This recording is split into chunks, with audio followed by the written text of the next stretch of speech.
Hey guys, how you doing? It's March 26, 2010. I'd like to read an article that I think you'll probably be interested in. I just did this and the upload was too big, so I have to redo this video, which is okay. It's worth it. I think you'll enjoy this article. It's called "America Truly is the Greatest Country in the World. Don't Let Freedom Slip Away." And it's written by a lady named Kitty Werthmann. Werthmann. And the article says, praise God for those who are willing to teach us from their experiences. But it is worth it, because if we won't learn from history, we are doomed to repeat it. And this is broken into like 5 or 6 subtitles. I'm just going to touch on the highlights of this article. It's about a gal that was raised in Austria in the early 30s, and this is her experience of how Hitler and Germany overtook. Our history books say that Hitler went in and overtook Austria, but she has a different view of this because she lived it. And it says, what I'm about to tell you is something you've probably never heard or will ever read in your history books. I believe that I am an eyewitness to history. I cannot tell you that Hitler took Austria by tanks and guns. It would distort history. I believe that's what we're taught. We elected him by a landslide 98% vote. Because, friends, things were hard in Austria just like they were in the United States in the 1930s. We were having an economic depression. I think unemployment was like 33% in Austria at the time, and 25% inflation. Interest rates are 25%, and Hitler promised them that things would be better if they annexed their country over into Austria or Germany, and that's exactly what they did, because Austria was going through some political strife, and within weeks their unemployment went from 33% to nothing. Everybody was fully employed. Also, people were extremely overjoyed, so there was a huge contrast between the mentality in the Depression, what they were going through, to when Hitler overtook Austria. There were celebrations, 3 or 4 day celebrations, the whole country celebrated. Excuse me. And so, the first subtitle is Hitler Targets Education. After they annexed into it, things started to slowly change. Our education was nationalized. I attended a very public school. The population was predominantly Catholic, so we had a religion in our schools. And the day we elected Hitler, I walked into my schoolroom to find the crucifix replaced by Hitler's picture hanging next to a Nazi flag. Our teacher was a very devout woman, stood up and told the class that we wouldn't pray or have religion anymore. Instead, we sang Deutschland, Deutschland über alles, whatever that means. And we had physical education. So they had indoctrination, and then they played sports the rest of the day. 2 hours of indoctrination, and then the rest of the time off. Sunday became a National Youth Day with compulsory attendance. Compulsory. Mandatory health care. Okay. Parents were not pleased about the sudden change in curriculum. They were told that if they did not send us, they would receive a stiff letter of warning the first time. The second time they would be fined an equivalent of $300, and the third time they would be subject to jail.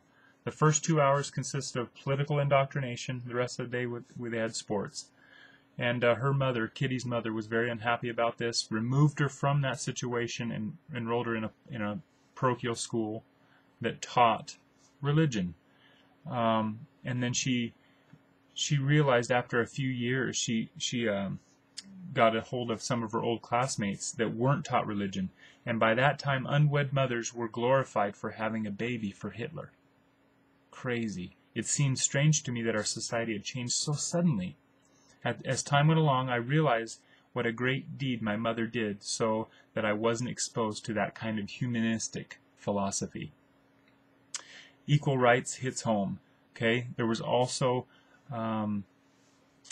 he implemented something about the women being able to leave the home and get back into the workforce. And it says, 1939, the war started and a food bank was established. All food was rationed and could only be purchased using food stamps. At the same time, full employment law was passed, which meant if you didn't work full employment. Okay? If you didn't work, you didn't get a ration card, and if you didn't get a ration card, you starved to death. Food was basically completely under control. And if you didn't have this card, this work card issued by the government, you didn't get food. The next subtitle is Hitler restructured the family through daycare. When the mothers had to go to work in the workforce, mandatory, the government immediately established child care centers. Okay, this was all done with 98% approval. It was based on lies. You could take your child ages 4 weeks to school age and leave them there around the clock 24 hours a day, 7 days a week, under the total care of the government. And basically, the government raised a whole generation of children, teaching them whatever they wanted to teach them. And eventually, as for health care, she says, our tax rates went up to 80% of our income. Newlyweds immediately received a $1,000 loan from the government to establish a household. How generous! We had big programs for families. That sounds nice. All-day care and education were free. High schools were taken over by government and college tuition was subsidized. Wow, utopia. Everyone was entitled to free handouts such as food stamps, clothing, housing. Okay, everything's free. Redistribution of wealth. Socialized society is what that is. Takes the guts out of the entrepreneur. Goes into a little blip about mercy killing. People that were retarded, yet they were healthy and they worked hard and they actually held jobs. All of a sudden, the state health department, mandatory, came by their farm and loaded up these people, and the state told the people not to come and look for these people, and for 6 months. And at the end of the 6 months, when they inquired about their workers, even though they were retarded, they all were dead, just by natural causes. The final steps: gun laws. Next came gun registration. People were getting injured by guns. Hitler said that the real way to catch the criminals was by matching the serial numbers, or gun registrations. Not long afterwards, the police said that it was best for everyone to just turn in their guns and solve the problems completely. The authorities already knew who had them, so it was futile to not comply voluntarily. No more freedom of speech. Anyone who said something against the government was taken away. We knew many people who were arrested, not only Jews, but also priests and ministers who spoke up. Totalitarianism didn't come quickly. It took about 5 years, from 1938 to 1943, to realize full dictatorship in Austria. Had it happened overnight, my countrymen would have fought to the last breath, and no doubt. Instead, we had creeping gradualism, which I think we're under right now. Now our only weapons were broom handles. The whole idea sounds almost unbelievable that the state, little by little, eroded our freedom. Friends, do you sense a correlation at all? It's crazy. It's true. Those of us who sailed past the Statue of Liberty came to a country of unbelievable freedom and opportunity. America truly is the greatest country in the world.